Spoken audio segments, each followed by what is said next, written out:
ఏదైనా ఇష్యూ జరిగిన వెంటనే అమ్మ నాన్నకి అక్క చెల్లెలకి ఫోన్ చేస్తే మనకంటూ ఆలోచించుకునే ఆ థింకింగ్ ఎబిలిటీ అనేది ఉంటుంది కదా, అది పోతుంది.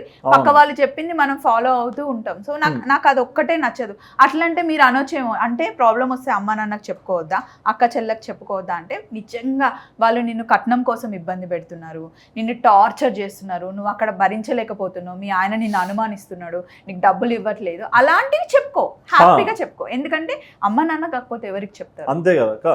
ఇప్పుడు నువ్వు సరిగ్గా పని చేయకపోతే అమ్మనే తిడుతుంది. అవును. ఇప్పుడు మా మమ్మీ కూడా తిడుతుంది, నీకు ఈ పని రాదాయా సరిగ్గా చేయని. అత్త కూడా తిడుతుంది కదా. ఓకే. సో అమ్మ తిట్టినప్పుడు అత్తను నువ్వు ఎందుకు యాక్సెప్ట్ చేయట్లేదు? ఎవరైనా పెద్దవాళ్ళు అన్నప్పుడు తిడతారు. అంటే ఏదైనా మనం చూసేదాన్ని బట్టి ఉంటుంది.